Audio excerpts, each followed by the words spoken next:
இந்த மாலையிலே மீண்டுமாய் உங்களோடு கூட அஹ், ஆண்டவருடைய வார்த்தையை பகிர்ந்து கொள்ள வசனத்தை படிக்க ஆண்டவர் கொடுத்திருக்கிற வாய்ப்புக்காக நான் ஆண்டவருக்கு நன்றியுடன் நான் இருக்கின்றேன். மெசஞ்சர்ஸ் ஆஃப் குட் நியூஸ்ல அஹ், வசனத்தை போதிக்க வேண்டும், வசனத்திலே ஆழமாய் வேரூன்றி நிற்க வேண்டும் அப்படின்ற பாரம் ஆண்டவர் எங்களுக்கு கொடுத்த ஒரு பாரம். ஆகவே இதை எங்கு சென்றாலும் வசனத்தை போதிப்பதும், வசனத்தை சரியாய் போதிப்பதும், இந்த பைபிள் ஸ்டடிக்கு இம்பார்ட்டன்ஸ் கொடுக்கறதும் ஆண்டவர் எங்களுக்கு மீண்டும் மீண்டுமா ஞாபகப்படுத்தின ஒரு சில காரியங்கள்.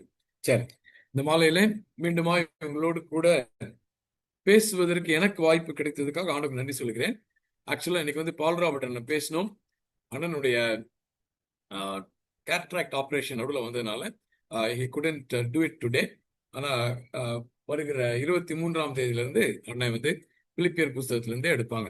சரி, இந்த ஃபிளையரையும் நீங்க இதனுடைய லிங்கையும் பார்க்கும்போது lessons from the challenges Paul's faced அப்படின்னு சொல்லி ஒரு ஒரு பிராடா ஒரு தலைப்பை பார்த்துருப்பீங்க.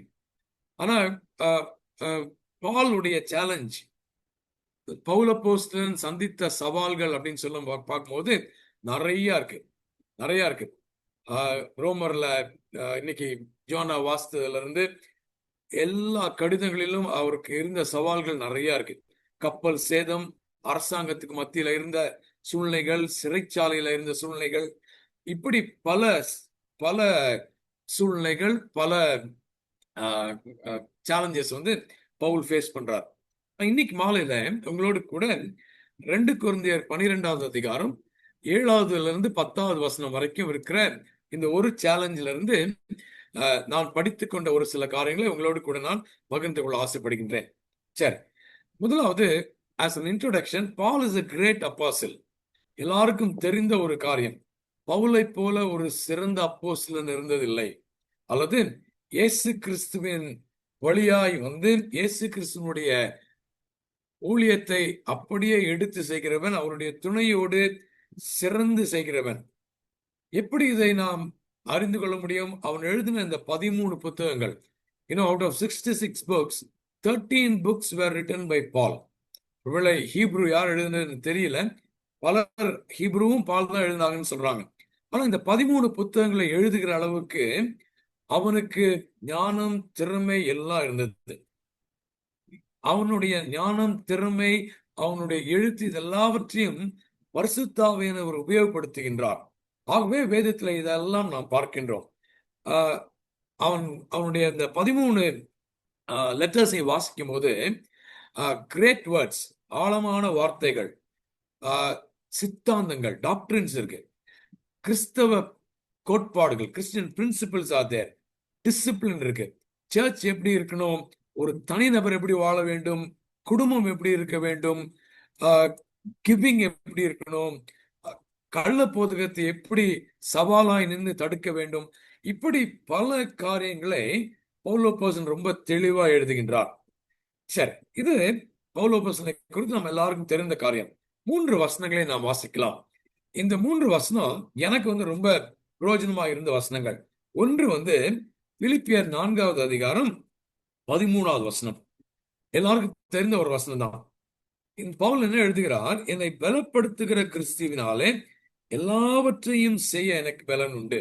This is a very famous Christian word. கிறிஸ்தவர்களுக்கு மிகவும் இதயத்துக்கு நெருக்கமான ஒரு வசனம். இது பவுலுடைய கடிதத்திலே நாம் வாசிக்கின்றோம். இன்னொன்னு பிலிப்பியர் 1:21 என்ன வாசிக்கின்றோம்? கிறிஸ்து எனக்கு ஜீவன், சாவு எனக்கு ஆதாயம். What a great principle. For me to live is Christ.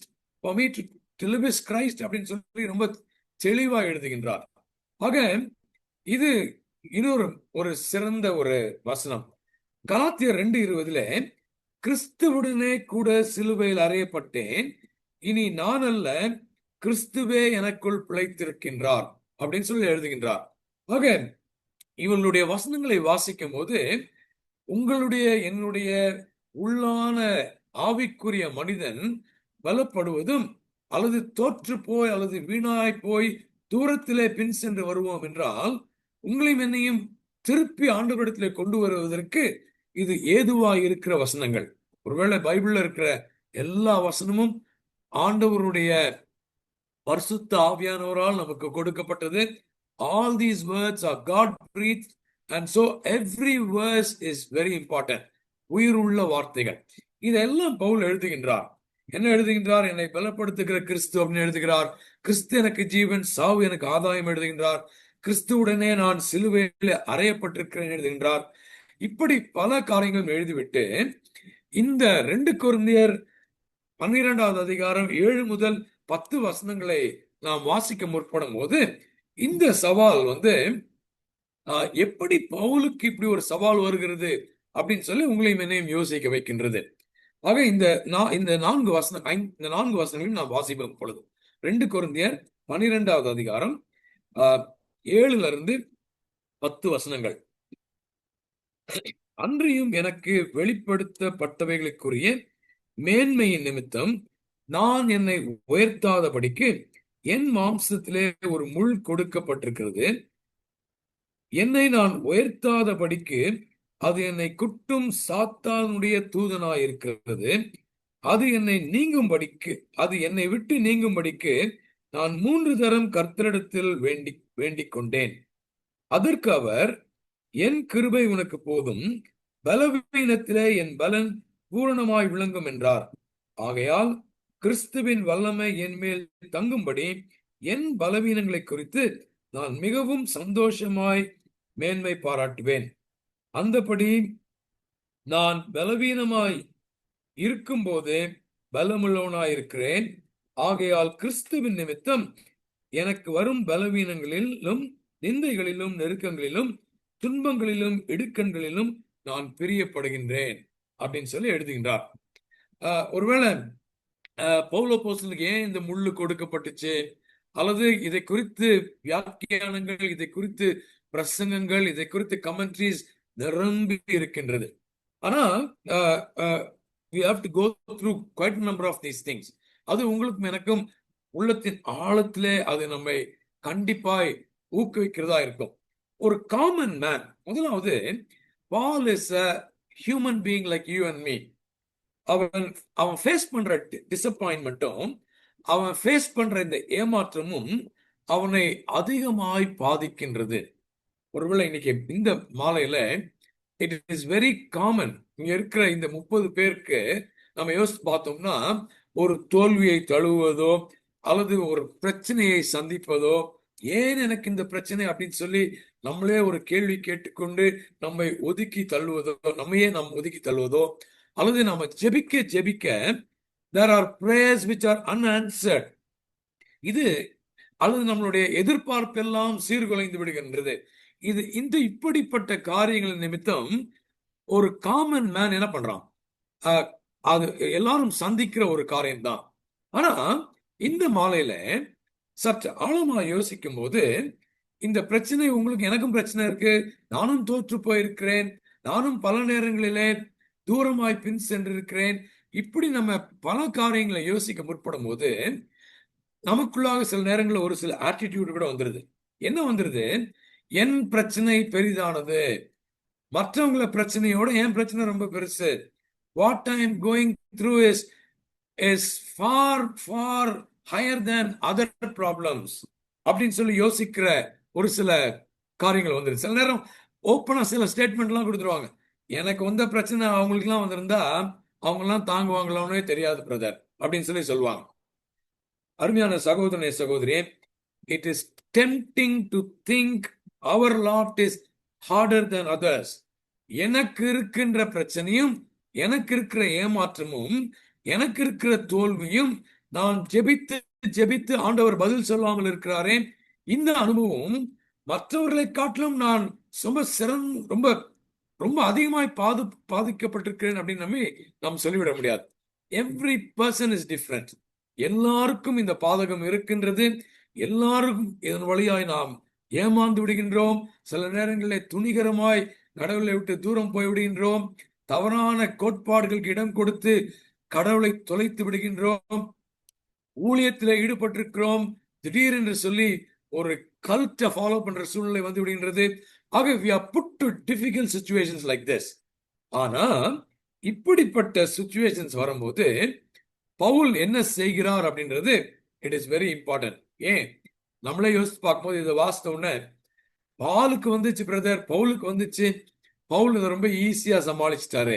ஏன் சமாளிச்சாரு? அவர் ஒரு பெரிய பக்திமான், அறிவில் வளர்ந்தவன், he was very knowledge oriented, கடவுளால் உபயோகப்படுத்தப்பட்டவன். கடவுள் அவரை கூடும் போது என்ன சொன்னாரு? இவன் நான் உபயோகப்படுத்துகிற பாத்திரம் அப்படின்னு சொன்னாரு. அப்படின்னு சொல்லி sometimes we turn things against Paul also. Friends, that is not right. பவுலும் உங்களை போல, என்னை போல, நம்மை போல ஒரு மனிதனாய் இந்த சவாலை சந்திக்கின்றான். சரி, இது நம்ம படிக்க போறோம். இதை படிக்க முற்படும் போது பவுலின் உள்ளான அங்கலாய்ப்பை படிக்க முற்படும் போது இந்த 5 வசனங்களிலிருந்து அவருடைய வார்த்தையிலிருந்து பல காரியங்களை நாம் கற்றுக்கொள்ள முடியும். We can learn quite a number of things from this small passage where Paul is facing a challenge which is very painful. ஒரு கடினமான, ஒரு கஷ்டமான, ஒரு ஆழமான அனுபவம், வலிக்கு தன்னை அடிமைப்படுத்துகிற ஒரு அனுபவம்.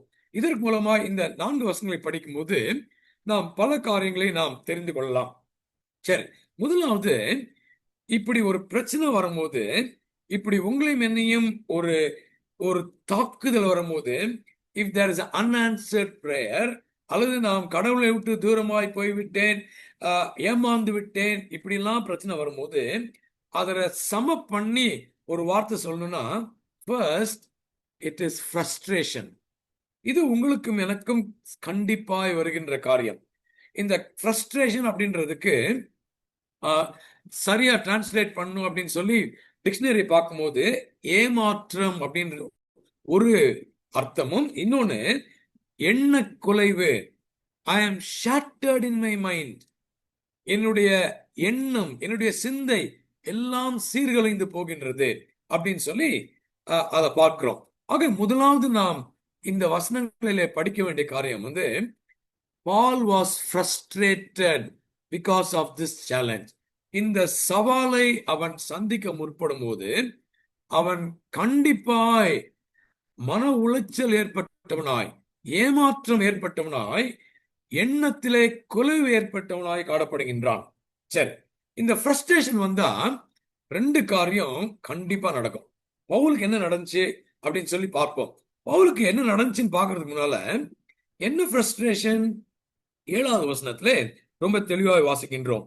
அன்றியும் எனக்கு வெளிப்படுத்தப்பட்டவைகளுக்குரிய மேன்மையின் நிமித்தம் நான் என்னை உயர்த்தாதபடிக்கு என் மாம்சத்திலே ஒரு முள் கொடுக்கப்பட்டிருக்கிறது அப்படின்னு சொல்லி ரொம்ப தெளிவாய் பவுல் அப்போஸ்தலன் எழுதுகின்றார். என் மாம்சத்திலே ஒரு முள் கொடுக்கப்பட்டிருக்கிறது அப்படின்னு சொல்லி எழுதுகின்றார். தான், ஒருவேளை முள் அப்படின்றதுக்கு தான் அப்படின்றது இங்கிலீஷ் வார்த்தை.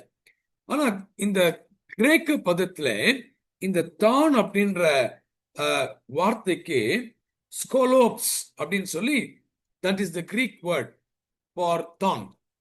அந்த கிரீக் வேர்டுடைய அர்த்தத்தின்படி பார்த்தா it describes the tent stack.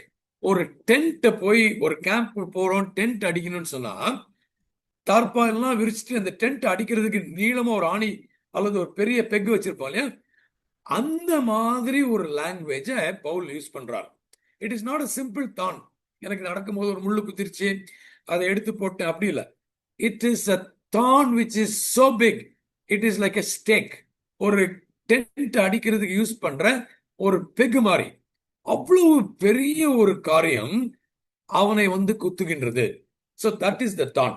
சரி, இந்த தான் அவனுக்கு வந்த உடனே நார்மலா உங்களுக்கு எனக்கு என்ன இருக்கிற ஒரு எக்ஸ்பீரியன்ஸ் தான் பவுலுக்கு இருக்கு. It was painful, it was painful. இந்த அவ்வளவு பெரிய இந்த முள்ள அவனுக்கு குத்துன உடனே it was not a secret at all, எல்லாருக்கும் தெரிந்த ஒரு காரியம் தான். It was painful, it was not secret. அதே நேரத்தில் பவுல், நீங்களும் நானும் இப்படிப்பட்ட காரியம் வந்த உடனே கடவுள்கிட்ட திரும்புறோம் பாத்தீங்களா. He wanted to be desperately free. இந்த முள்ளில இருந்து, இந்த சேலஞ்சில இருந்து அவன் விடுபட வேண்டும் அப்படின்னு சொல்லி யோசிக்கின்றான். இதுல ஒரு தப்புமே கிடையாது. This is a human nature. ஆக முள் அப்படின்னு யோசிக்கும் போது சாதாரண ஒரு இளந்த முள்ளோ அல்லது சாதாரண ஒரு முள்ளோ இதுக்கு it is not the meaning of that. ஆனா சாதாரண ஒரு முள்ளு உங்க கையில என் கையில காலில் பட்டுச்சுன்னா a small foreign body makes us feel uncomfortable. அந்த ஸ்மால் ஃபாரின் பாடியை ஒரு நாள் நைட்டு நம்ம எடுக்காம படுத்துட்டா அடுத்த நாள் பஸ் வச்சிருது, செப்டிக் ஆகுது, we are frustrated, நைட்டு ஃபுல்லா என்ன தூங்க விடல அப்படின்னு சொல்லி நாம் கலங்கி விடுகின்றோம். That is the situation here.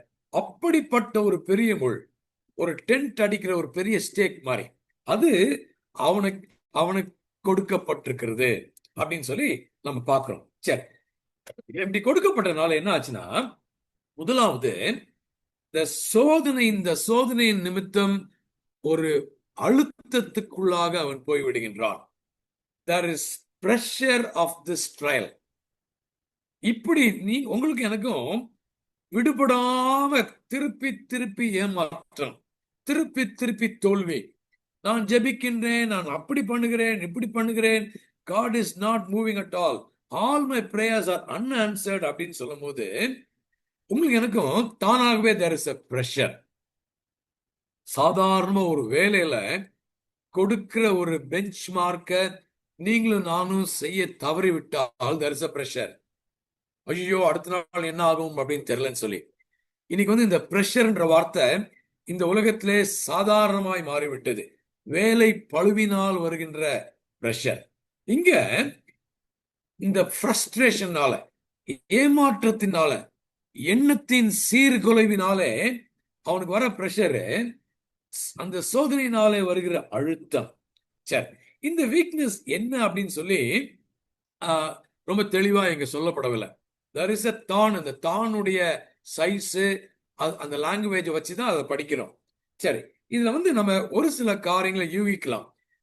இது என்னன்னு தெரியாது. இந்த வீக்னஸ் ஒருவேளை அவனுடைய பெர்சனாலிட்டியில இருக்கலாம், அவனுடைய ஆழ்தன்மை, அதுல ஒரு ஏதோ ஒரு பலவீனம் வந்திருக்கலாம், அல்லது there is a physical disability. அவனுடைய பிசிக்கல், அவனுடைய உடம்பிலே ஏதோ ஒரு டிசபிலிட்டி, ஒரு பலவீனம் வந்ததுனாலே கடவுளுக்கு பிரயோஜனமாய் இருக்கிற அவனை பிரயோஜனம் இல்லாமல் மாற்று தள்ளுகிற அளவுக்கு அது அவனுக்கு தடங்களா இருக்கின்றது.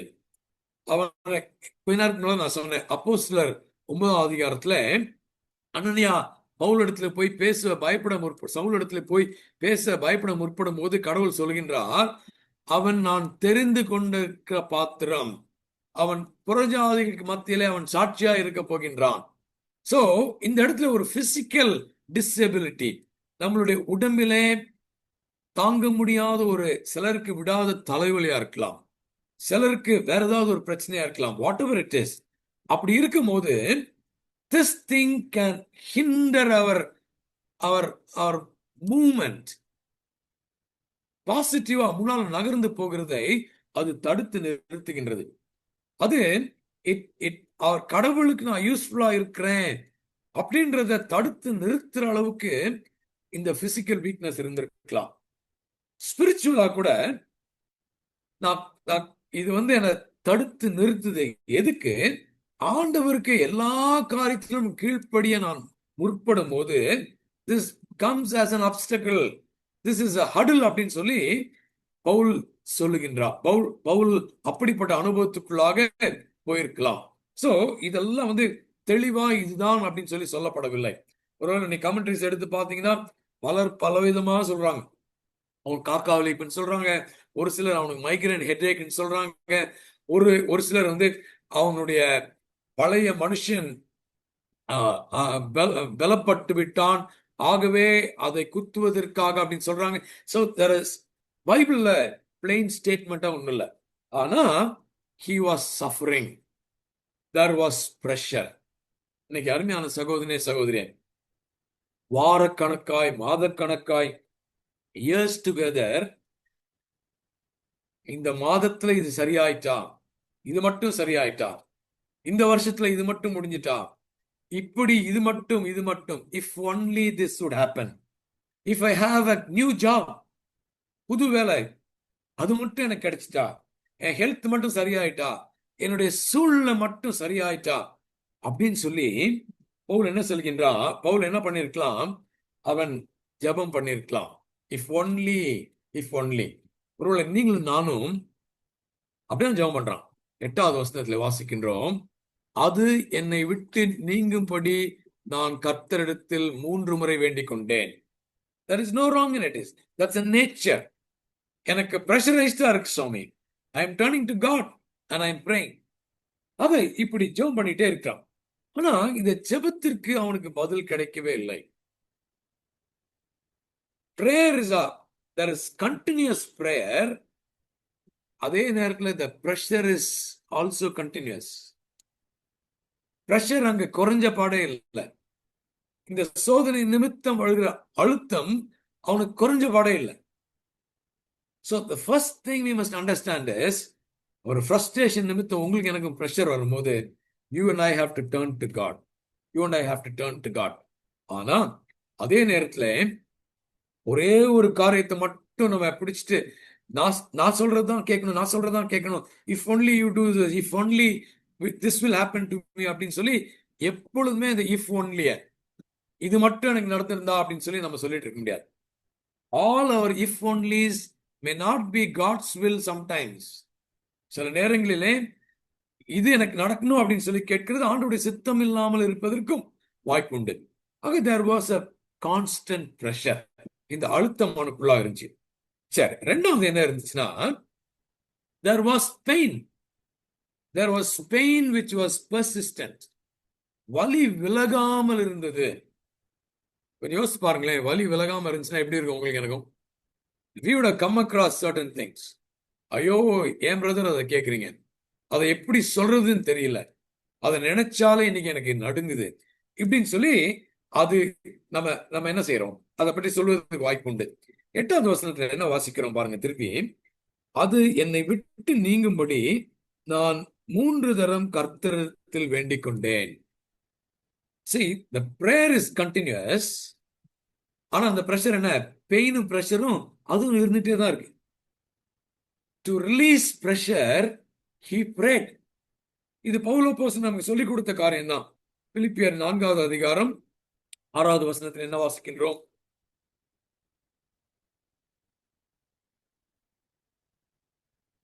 பிலிப்பியர் 4:6 நீங்கள் ஒன்றுக்கும் கவலைப்படாமல் எல்லாவற்றையும் குறித்து உங்கள் விண்ணப்பங்களை ஸ்தோத்திரத்தோடு கூடிய ஜெபத்தினாலும் வேண்டுதலினாலும் தேவனுக்கு தெரியப்படுத்துங்கள்.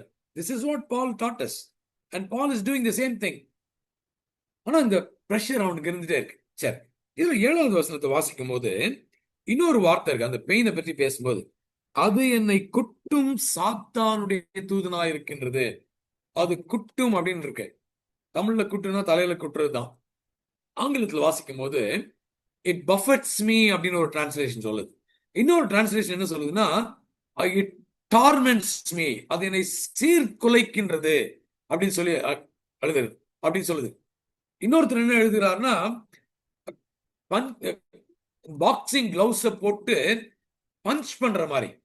நல்லா யோசிச்சு பாருங்களேன், பவுலை போல ஒரு பக்திமான் ஆண்டவரை நெருங்கி வாழ்கின்றான், ஒரு சவால் அவனை இப்படி வந்து தாக்குற சூழ்நிலை. The pain is very persistent. அப்படிதான் அதை வாசிக்கின்றோம். ஆனா இதை தொடர்ந்து வாசிக்கும் போது நம்ம நிறைய காரியங்களை யோசிக்கலாம். பவுல் என்ன சொல்லியிருப்பாரு, அவருடைய வேல்யூவேஷன் ஒன்று இருந்திருக்கும். என்ன வேல்யூவேஷன் இருந்திருக்கும்? நான் கடவுளிடத்திலே ஜெபித்து விட்டால் everything will be all right. அவனுடைய மதிப்பீடாக தான் இருந்திருக்கும். நான் கடவுளத்துல போய் ஜெபம் பண்ண போறேன், 1 முறை 2 முறை 3 முறை, அது எனக்கு சரியாயிரும்.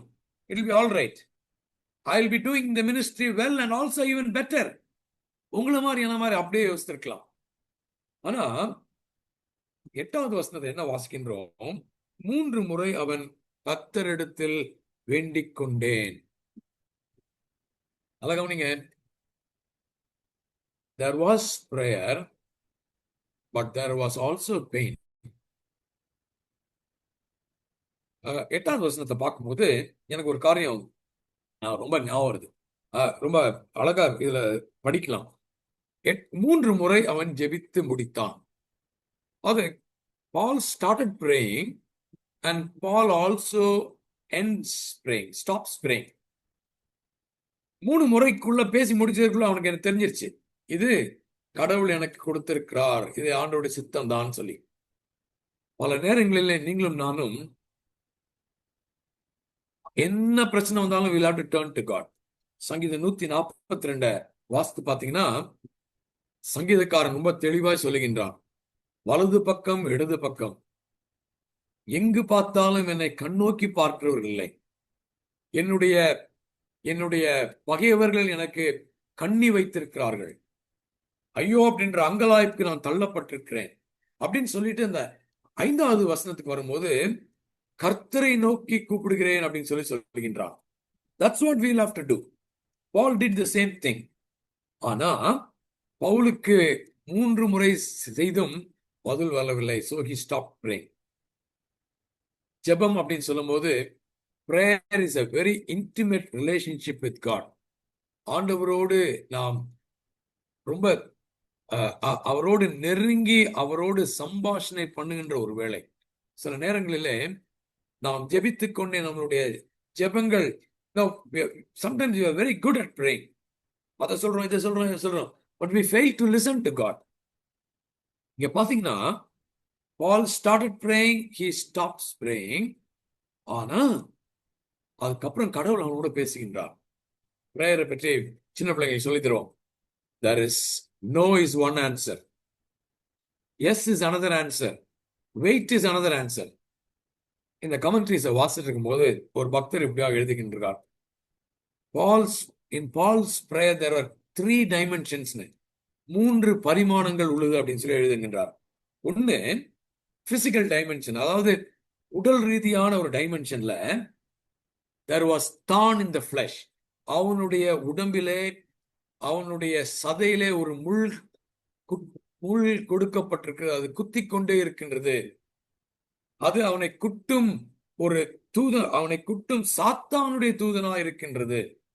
See, there is God involved, there is Satan's angels also involved here. இது பிசிக்கலா. ரெண்டாவது மென்டல் டைமென்ஷன்ல, பிசிக்கல் டைமென்ஷன்ல there is pain, மென்டல் டைமென்ஷன்ல சாத்தானுடைய தூதன் அவனுடைய மனதை சீர்குலைக்கின்றான் அப்படின்னு சொல்லி எழுதுகிறார். மூணாவது ஸ்பிரிச்சுவல் டைமென்ஷன்ல ஜெபிக்கிறான், the prayer is unanswered. அருமையான சகோதரியே, இந்த மாலையில நீங்களும் நானும் இப்படிப்பட்ட சூழ்நிலைக்கு தள்ளப்பட்டிருக்கலாம். But that is not the end of the road. That's not the end of the road. பதில் சொல்லாமல் இருக்கவே மாட்டார், பதில் சொல்லாமல் இருக்க மாட்டார். ஆக முதலாவது பவுலுடைய அனுபவத்திலே there is frustration. இந்த ஃப்ரஸ்ட்ரேஷன்ல 2 காரியம் பார்த்தோம். ஒண்ணு அழுத்தங்கள் அவனை தாக்குகிறது, ஹியூமன் நேச்சராஸ் நிறைய காரியங்களை செய்கின்றான். ரெண்டாவது அவனுடைய வலி, நீங்காத வலி, தொடர்ந்து இருக்கிற வலி அவனுக்கு வந்து கொண்டே இருக்கின்றது. கர்த்தாவே இது என்னை நீங்கும்படி நான் 3 தரம் கர்த்தரை வேண்டிக் கொண்டேன் அப்படின்னு சொல்லி எழுதுகின்றான். So that is Paul's frustration. இந்த ஃப்ரஸ்ட்ரேஷனுக்கு அப்புறம் பாத்தீங்கன்னா 9வது வசனம் எப்படி ஆரம்பிக்க பாருங்க. அவன் ஜெபம் பண்ண ஆரம்பித்தான், ஜெபம் பண்ண முடிச்சிட்டான். 9வது வசனத்துல அதற்கு அவர் அப்படின்னு சொல்லி வாசிக்கின்றோம். You see, and he said to him, he said to me, அதற்கு அவர் என்னிடத்திலே என்ன சொன்னார் அப்படின்னு சொல்லி பவுல் சொல்கின்றார். அருமையான சகோதரி, இந்த மாலையில you and I should not lose heart. ஐயோ நான் திருப்பி ஜெபம் பண்ணிட்டேனே 3 times. It's not just, God is not after arithmetics. Might be you can pray 4 times, 14 times, 40 times, but listen to what God says. 9வது வசனம் எப்படி ஆரம்பிக்குது? அதற்கு அவர். Our God is a responding God. ரெண்டாவது ஃபர்ஸ்ட் ஃப்ரஸ்ட்ரேஷன் சொன்னார். ரெண்டாவது வந்து there is a revelation. பதில் சொல்ல ஆரம்பிக்கின்றார். சரி, என்ன ரெவலேஷன்? 7வது வசனத்திலே இருக்கு இந்த ரெவலேஷன். என்ன இருக்குன்னு சொல்லி பார்த்தா, அன்றியும் எனக்கு வெளிப்படுத்தப்பட்டவைகளுக்குரிய மேன்மை நிமித்தம் நான் என்னை உயர்த்தாதபடிக்கு அப்படின்னு சொல்லி இருக்கு.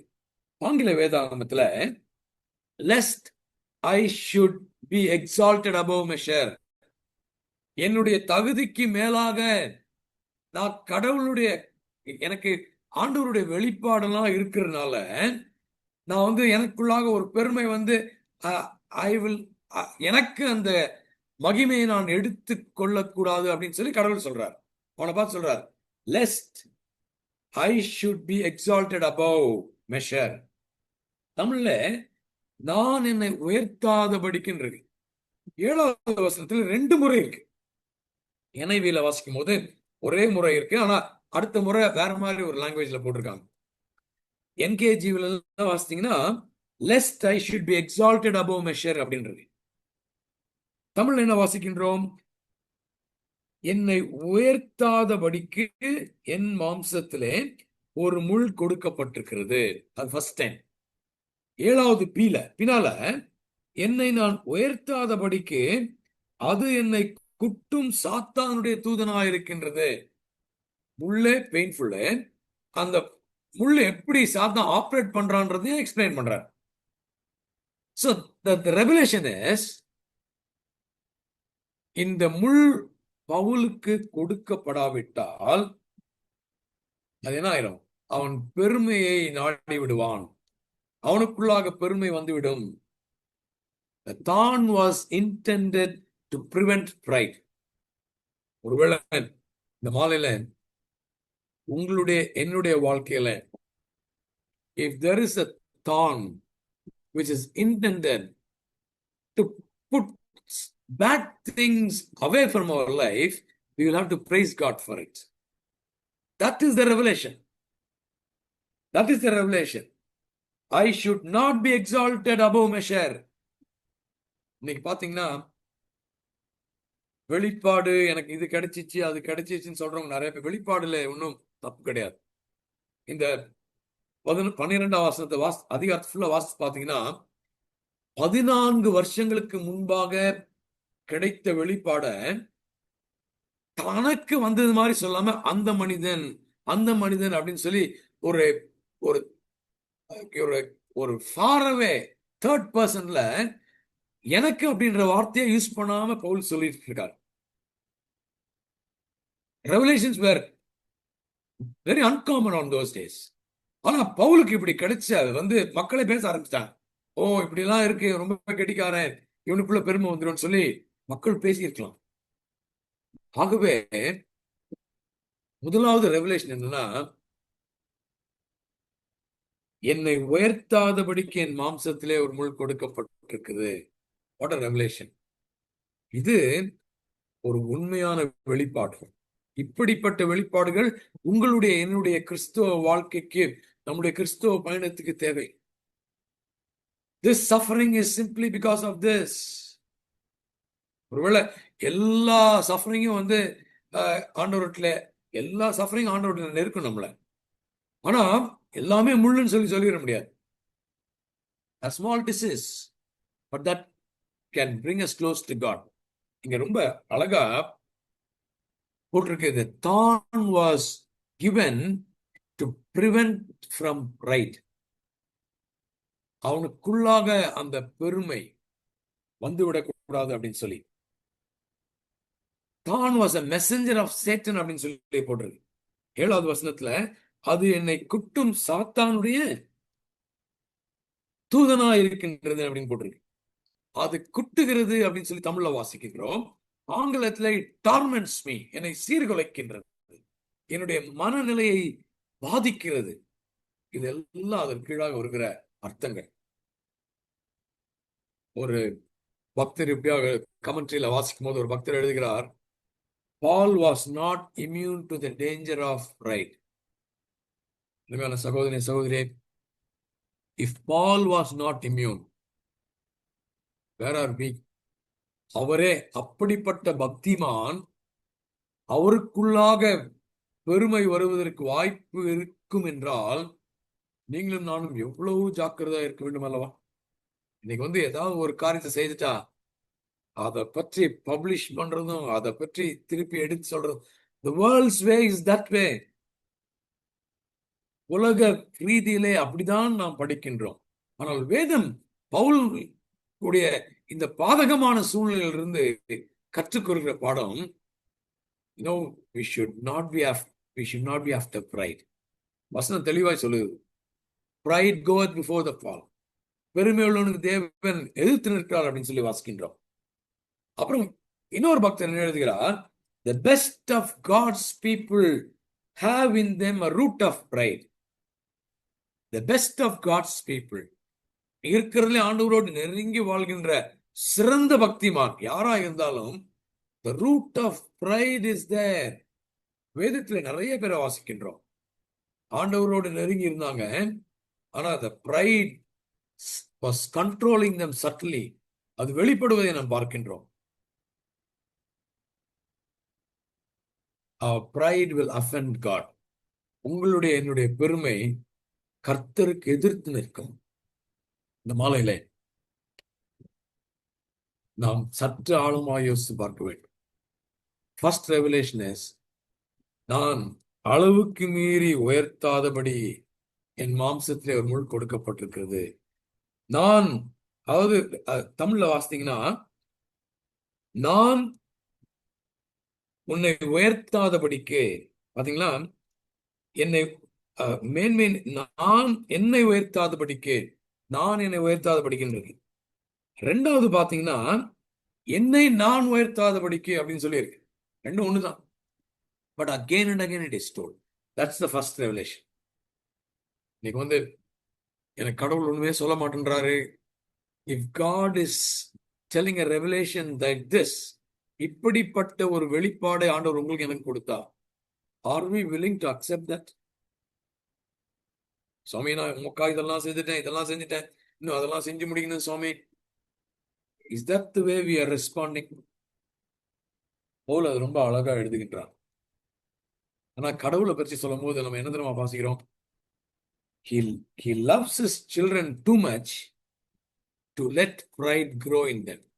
கடவுள் உங்களையும் என்னையும் பவுலை அதிகமாய் நேசித்தபடினாலே அவனுக்குள்ளாக இந்த பெருமை வளர்ந்து விடாதபடி இந்த முள் அவனுக்கு கொடுக்கப்பட்டிருக்கிறது. What a privilege. Painful. Prayed and prayed and prayed. Pain doesn't stop. ஏமாற்றம் தொடர்ந்து வந்து கொண்டேதான் இருக்கு. ஆனா there is a point, God will speak to us. அதற்கு அவர், he said to me, அது நான் என்னை உயர்த்தாதபடிக்கு, lest I should be exalted above measure. இன்னைக்கு நம்ம சாதாரணமா கிறிஸ்தவ கோட்பாடுகளுக்குள்ளாக தங்களே உயர்த்தி பேசுகிறவர்களும் எனக்கு ஒருத்தங்க நல்லா தெரியும், ரொம்ப தெளிவாய் சொன்னார், unless otherwise I am given the pulpit, I will not go for that meeting அப்படின்னு சொல்லி சொன்னார். Unless otherwise I am given the pulpit, நான் பேசுவதற்கு எனக்கு அந்த மீட்டிங்ல இடம் கொடுக்கலன்னா I don't go there and waste my time. பரிதாபமான சூழ்நிலை இன்னைக்கு இருக்கிற மக்கள். God loves us so much. He doesn't allow pride to grow in you and me. இன்னைக்கு ஒருவேளை பெருமைக்கு நாம் அடிமையா இருப்போம் என்றால், இந்த மாலையில பின்னால பார்க்கிற வசனங்களின் படி அதை விட்டு நாம் நீங்குவதற்கு, அதை விட்டு வெளியே வருவதற்கு ஆண்டவர் உதவி செய்யணும். சரி, that was the first revelation. Second revelation பாத்தீங்கன்னா 9ஆம் வசனத்துல இருக்கு. அதற்கு அவர், என் கிருபை உனக்கு போதும். What a revelation. இன்னும் அழகான ஒரு வெளிப்பாடு. My grace is sufficient for you.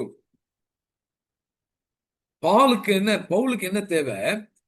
அவனுடைய பேர்டன்ல இருந்து ஒரு ரிலீஃப் தேவை. ஐயோ அப்படின்ற அங்கலாய் தள்ளப்பட்டு விட்டான், வலி தாங்க முடியவில்லை.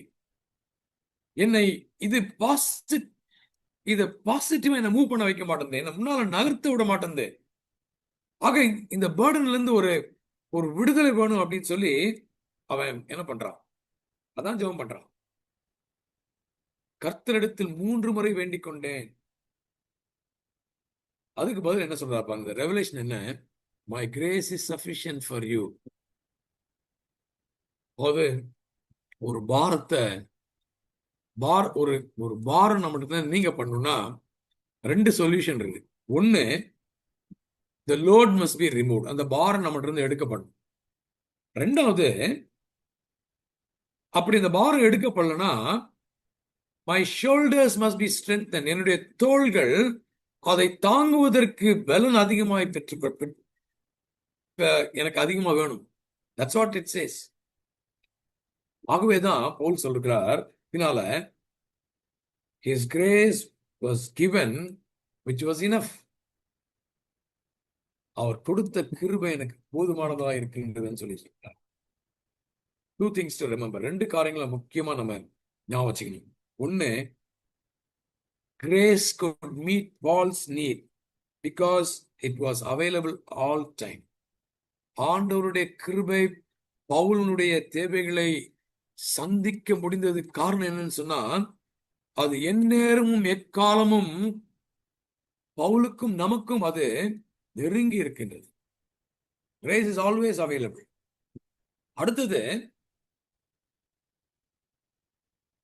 கிரேஸுடைய இன்னொரு சிறந்த அன்பு அர்த்தம் என்ன, சிறந்த வாக்கியம் என்ன அதை பற்றி சொல்றதுக்கு, it was the very strength of God. கிருபையின் நிமித்தம் நம்ம பலன் அடைகின்றோம். It is always available and we are strengthen. இந்த 2 காரியத்தை நம்ம மறந்துடவே கூடாது. சார்ல்ஸ் ஸ்பர்ஜன் அவர் இந்த பகுதியை பற்றி எழுதும்போது he writes like this. இந்த கிருபையை பற்றி எழுதும்போது, it is easy to believe in God's grace for the past and the future. என்னுடைய கடந்த காலம், என்னுடைய எதிர்காலம், இதற்கு கிருபையை குறித்து நான் யோசித்து அதை நம்புவது எளிதான காரியம். But to rest in for the present is true faith. ஆனா இந்த நிகழ்காலத்துல இப்போ நடக்கிற காரியத்துக்கு அவருடைய கிருபையை சார்ந்து நான் வாழ்வது விசுவாசத்தின் மேன்மை அப்படின்னு சொல்லி எழுது. அருமையான சகோதரி சகோதரே, இந்த மாலையில இப்படிப்பட்ட வெளிப்பாடுகள் நமக்கு தேவை. My grace is sufficient for you. My grace is sufficient for you. என்னை உயர்த்தாதபடிக்கு ஒரு முள் உனக்கு கொடுக்கப்பட்டிருக்கு. These were the true revelations. சரி, இது முடிந்ததுக்கு அதுக்கப்புறம் பாத்தீங்கன்னா 9வது வசனத்துல என் கிருபை உனக்கு போதும் அப்படின்றதுக்கு அப்புறம் பலவீனத்திலே என் பலன் பரிபூரணமாய் விளங்கும் என்றார். இது வரைக்கும் ஒரு பார்ட் முடிஞ்சிருச்சு. அதான் ரெவலேஷன். இந்த ரெவலேஷன் முடிஞ்சதுக்கு அப்புறம் என்ன ஆச்சு தெரியுமா? பவுலுடைய வாழ்க்கையில there was a transformation. ஒரு மாற்றம், ஒரு ஒரு புதிய ஒரு அனுபவம், ஒரு புதிய மாற்றம், ஒரு கடவுளுடைய துணையை ஏற்றுக்கொண்டு அதன் நிமித்தம் வருகின்ற ஒரு வெற்றி வாழ்க்கை. ஆக இந்த டிரான்ஸ்ஃபர்மேஷன்ல 2 காரியத்தை சொல்றார் பவுல். 10வது வசனம் பயங்கரமான ஸ்டேட்மெண்ட் இது. அந்தபடி நான் பலவீனமாய் இருக்கும் போதே பலன் உள்ளவனாய் இருக்கின்றேன். See, weakness into strength. நான் பலவீனமாய் இருக்கும் போதே, see the transformation. இந்த டிரான்ஸ்ஃபர்மேஷன் இல்லாட்டி 9வது அந்த வெளிப்பாடோட எல்லாம் முடிஞ்சிருக்கும். நான் எதிர்பார்த்ததே வேற பிரதர், கடவுள் இப்படி எனக்கு சொல்லி முடிச்சிட்டாருன்னா இந்த 9வது வசனத்தின் பின்பகுதிக்கே இடம் இல்லை, 10வது வசனத்துக்கு இடமே கிடையாது. என்ன எழுதுகின்றார்? In his weakness I gain strength. நான் பலவீனமாக இருக்கும் போதே பலவீனனாக இருக்கின்றேன். ரொம்ப டிஃபிகல்ட் கான்செப்ட். ஒன்னு it is negative, another it is positive. இது ரெண்டுக்கும் ஆப்போசிட் தான். ஆப்போசிட், இரண்டு ஆப்போசிட்ஸ். என்ன எழுதுறாரு? கடவுளுடைய கிருபை எனக்கு அபரீதமாய் இருப்பதினாலே அவரே சொல்லிட்டார், my grace is sufficient for you. உனக்கு என் கிருபை போதும் என்று அவர் சொன்னதினாலே அதனுடைய மேன்மை என்ன? நான் வீக்கா இருக்கிறேன்னு சொன்னா நான் ஸ்ட்ரென்த்தா இருக்கிறேன்னு அர்த்தம். பலவீனமா இருக்கும் போதே பலன் உள்ளவனா இருக்கின்றேன். You know, what a beautiful coinage. இன்னைக்கு நீங்களும் நானும் பல சூழ்நிலைகளில் ஆண்டவருடைய கிருபையை சார்ந்து அதை நம்பி அதற்கு நெருங்கி வாழ்வோம் என்றால், our weaknesses, out of our weaknesses will come strength. இவங்களா இப்படி செய்தாங்க? அவங்களுக்கு ஒன்றும் பெரிய அந்த மாதிரி டேலண்டே கிடையாது. he is weak in that. பேச தெரியாத ஒரு நபர், ஜெபிக்க தெரியாத ஒருவர், ஆல் இந்த லிஸ்ட் ஆஃப் வீக்னஸ் ஆட் பண்ணிட்டே போலாம். பட் when கிருபையின் நிமித்தம் இந்த வீக்னஸ் எல்லாம் என்ன ஆகுது? ஸ்ட்ரென்த்தா மாறி இருக்கு.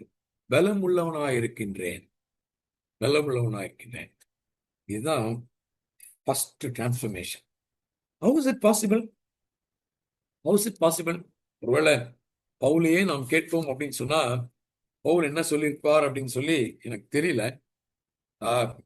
பவுல் பவுல் அதை பற்றி என்ன காரணம்னு சொல்லியிருந்தா கூட நல்லா தான் இருந்திருக்கும். ஆனா நான் என்ன யோசிக்கிறேன்னு சொன்னா, தேவன் பவுலுக்கு கொடுத்த முள்ளுக்கும் தேவன் ஆண்டவராகிய இயேசு கிறிஸ்துவுக்கு கொடுத்த முள்ளுக்கும் ஏதாவது சம்பந்தம் கண்டாரோ எனக்கு தெரியவில்லை. Probably he found a same ground. எனக்கு ஆண்டவர் முள்ளு கொடுத்திருக்கிறார், ஆண்டவர் இயேசு கிறிஸ்து முள்ளு கொடுத்தார். ஒருவேளை அதை ரெண்டையும் கம்பேர் பண்ணி அதன் விளைவாய் ஆண்டவர் என்ன செய்தாரு? He went to the cross. அதை சம்பந்தப்படுத்தி பார்த்தவர் நமக்கு தெரியல. See, there was pressure, unanswered prayer, இது எல்லாம் இருந்துச்சு. ஆனா இந்த முள் it reminded him the power of the cross where there is deliverance. ஒருவேளை பவுல் இப்படி யோசித்திருக்கலாம், ஆண்டவர் எனக்கு முள்ளை கொடுத்திருக்கிறார், ஆண்டவர் இயேசு கிறிஸ்துக்கு இந்த முள்ளை கொடுத்தாரு கெத்செமனேல, அது இரத்தமாய் வேர்வையாய் சிந்தினது அப்படின்னு சொல்லி வாசிக்கின்றோம். எனக்காக தானே, நமக்காக தானே. இது ரெண்டும் ஒருவேளை இந்த இந்த இன்சிடென்ட்ஸ் ரெண்டையும் சம்பந்தப்படுத்தி பார்த்திருக்கலாம். That is where the deliverance comes. இது ரெண்டும் ஒன்றோடு ஒன்று பிணைப்பட்டு பவுலின் உள்ளத்திலே காணப்பட்டதினாலே there is transformation. அருமையான சகோதரனே, சகோதரி, இந்த உலகத்தை நம்பி நாம் தோற்று போன காரியங்கள், மக்களை நம்பி தோற்று போன காரியங்கள், என்னுடைய பெருமை கடுமையாகி நாம் ஆண்டவரை விட்டு நகர்ந்த காரியங்கள், இது எல்லாத்துல இருந்தும் நம்மை காப்பாற்றுவதற்கு ஆண்டவர் முள்ளு கொடுப்பாருன்னு சொன்னா நமக்கு இம்மீடியட்டா we'll have to think about the thorns, the thorn of crown Jesus wore for you and for me. முடிவிலே சிலுவை நிமித்தம் உங்களுக்கும் எனக்கும் ரட்சிப்பை சம்பாதித்து கொடுத்தார். Probably the transformation reminded him. அது அவனுக்கு ஞாபகம் வந்தனால அந்த டிரான்ஸ்ஃபர்மேஷன் வந்துச்சு தெரியல. ரொம்ப தெளிவாய் சொல்றார், நான் பலவீனமாய் இருக்கும் போதே பலன் உள்ளவனாய் இருக்கிறேன். I am weak but I am strong. இன்னைக்கு ஒருவேளை இப்படிப்பட்ட கிறிஸ்தவர்கள் இந்த உலகத்துக்கு தேவை. இப்படிப்பட்ட கிறிஸ்தவர்கள் இந்த உலகத்துக்கு தேவை. சரி, that was one thing. ரெண்டாவது, அங்க இன்னொரு டிரான்ஸ்ஃபர்மேஷன் நடக்குது. என்ன டிரான்ஸ்ஃபர்மேஷன்னா 9வது வசனத்துல, ஆகையால் கிறிஸ்துவின் வல்லமை என் மேல் தங்கும்படி என் பலவீனங்களை குறித்து நான் மிகவும் சந்தோஷமாய் மேன்மை பாராட்டுகிறேன். Transformation of our sadness into joy. ரொம்ப அழகா இருக்கு. என்னுடைய பலவீனங்கள் நிமித்தம் எனக்கு வந்தது கவலை, ஏமாற்றம். அது நிமித்தமே எனக்கு ஆயிடுச்சு. நான் மிகவும் சந்தோஷமா இருக்கின்றேன். Transformation of sadness into joy. நீங்க தொடர்ந்து வாசித்து பாத்தீங்கன்னா 10வது வசனத்துல, நான் பலவீனமா இருக்கும் போதே பலவுள்ளவனா இருக்கிறேன், ஆகையால் கிறிஸ்துவின் நிமித்தம் எனக்கு வரும் பலவீனங்களிலும் நிந்தைகளிலும் நெருக்கங்களிலும் துன்பங்களிலும் இடுக்கண்களிலும் நான் பிரியப்படுகின்றேன். I am waiting for another chance to suffer, so that அந்த வீக்னஸ் என்ன ஆயிரும், எனக்கு ஸ்ட்ரென்த்தா மாறிடும். அந்த சேட்னஸ் ஜாயா மல்டிப்ளை ஆயிரும் அப்படின்னு சொல்லி எழுதுகின்றான். நல்லா யோசிச்சு பார்த்தா, தான்ஸ், முள்ளு, இயேசு கிறிஸ்து, இது ரெண்டையும், முள்ளையும் இயேசு கிறிஸ்தையும் பக்கத்துல வைத்து பார்த்தோம்னா there is nothing lovely. அதே நேரத்துல எனக்குள்ள ஒரு முள் இருக்கு, கஷ்டப்படுறேன், என்னையும் நம்மளையும் அந்த முள்ளையும் வச்சு பார்த்தா கூட there is nothing lovely. The cross, nothing lovely. It was cruel. கடினமானது. உங்களை என்னையும் துன்புறுத்துகிறது. hurtful, dreadful. Yet Jesus accepted it. Yet Jesus accepted it. அதன் விளைவாக தான் இன்னைக்கு உங்களுக்கு எனக்கும் பவுலோடு சேர்ந்து இதை சொல்வதற்கு ஒரே ஒரு வாய்ப்பு. Unless otherwise, you and I can't say, இந்த வசனத்தை எடுத்துட்டு என் கிருபை உனக்கு போதும் அப்படின்னு சொல்லிட்டு இருக்க முடியாது. அந்த experience, the thorns of the Lord, the thorn which I face have in my life, என்னுடைய வாழ்க்கையில இருக்கிறவர்கள் அவருக்கும் கடவுள் கொடுத்தார், எனக்கும் கொடுத்துட்டாரு. இது எல்லாத்தையும் சுமந்து சென்று சிலுவையில எனக்காக எல்லாவற்றையும் திறந்தாரே, அங்கதான் இந்த செகண்ட் டிரான்ஸ்ஃபர்மேஷன் வருது. There is sadness transformed into joy. அருமையான சகோதரி, with Jesus in our life, நீங்கள் நானும் we can sail through the storm. கஷ்டங்கள், கவலைகள், விக்கினங்கள், சாபங்கள், இதுக்கு நடுவில் நீங்களும் நானும் வெற்றியோடு செல்ல முடியும். எப்போ?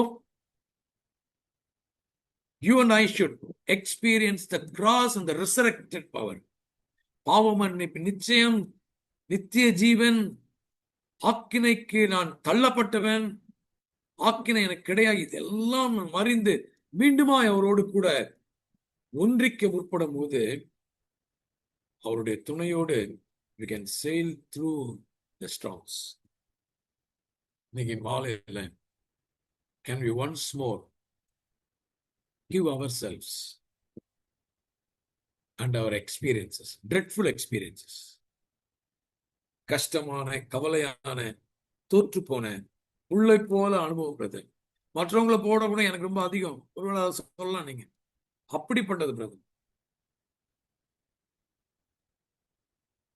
நான் தப்பா எக்ஸ்பெக்ட் பண்ணி நான் தோற்று போய்விட்டேன். Wrong expectation. என்னுடைய வாழ்க்கையின் நிலையே தடுமாறி விட்டது, எண்ணங்கள் சீர்குலைந்து விட்டது. இது எல்லாத்தையும் ஒன்னா பண்டில் பண்ணி can you once more give it to the Lord at the foot of the cross? At the foot of the cross. 7வது வசனத்தை வாசிக்கும் போது ரொம்ப அழகா பவுல் அப்போஸ்தலன் சொல்கிறார். 2 கொரிந்தியர் 12:7 என்ன சொல்கிறார் தெரியுமா? அன்றியும் எனக்கு வெளிப்படுத்தப்பட்டவளை குறிய மேன்மையின் நிமித்தம் நான் என்னை உயர்த்தாதபடி என் மாம்சத்திலே ஒரு முள் கொடுக்கப்பட்டிருக்கிறது. You see, was given to me. யார் கொடுத்தா? The Savior gave me. இதை நம்ம நோட்டீஸ் பண்ணிருக்கிறோமா? இன்னைக்கு சைலண்டா ஆல் அவர் டிஃபீட்ஸ் எல்லாம், தோற்று போனது, ஏமாற்றம் எல்லாத்தையும் சுமை இதெல்லாம் உடைய கருத்துல கொடுக்கிறேன் ராஜா. எனக்கு உதவி செய்யுங்க அப்படின்னு சொல்லி கேட்போம். ஆண்டவர் நம்மளுடைய வாழ்க்கையில பெரிய காரியங்களை செய்ய முடியும். ஒரே ஒரு சின்ன இல்லஸ்ட்ரேஷன் நான் சொல்லி முடிச்சிடுறேன். ஒரு சண்டே ஸ்கூல்ல கெட்செமனே ஸ்டோரியை பற்றி சொல்லிட்டு இருக்கும்போது ஒரு சைல்டு வந்து திடீர்னு அவ நடுங்க ஆரம்பிச்சிட்டான். பெர்ப்ளெக்ஸ்ட் ஆயிட்டு என்ன கேட்கிறா, இந்த சீஷர்களை பார்த்து விழித்திருந்து ஜெபம் பண்ணுங்கள்னு சொன்னாரே, ஏன் இந்த சீஷர்கள் தூங்குனாங்க? ரெண்டாவது தடவை வந்து சொன்னாரு. மூணாவது தடவை வந்துட்டு போது என்ன சொன்னாரு, watch and pray, watch and ப்ரேன்னு சொன்னவங்களுக்கு மூணாவது தடவை வந்து ஸ்லீப் ஆன் நவ், இனி நீங்க தூங்கலாம் அப்படின்னு சொல்லி சொன்னாரு. வை அப்படின்னு சொல்லி கேட்கலாம். சண்டே ஸ்கூல் டீச்சருக்கு பதில் சொல்ல முடியல. அவங்க கொஞ்சம் தடுமாறிட்டு இருக்கும்போது அதே புள்ள திருப்பி ஓடி வந்து the child himself said, I know the answer அப்படின்னு சொல்லி சொன்ன. என்ன தெரியுமா சொன்னா, it was because he has seen his father's face and need no more help. It was because he has seen his father's face. இந்த மாலையில shall we come to the throne of grace, அவருடைய சிலுவையின் அடிவாரத்திலே வந்து என் கிருபை உனக்கு போதும் என்று ஆண்டவர் சொல்கிற வார்த்தைகளை நாம் கேட்கலாம். Have God told that to you? அவருடைய முகத்தை இன்னொரு முறை பார்க்கலாமா? நாம் ஜெபிக்க போகின்றோம். ரெவரண்ட் ஜான்சன் இருக்கீங்களா?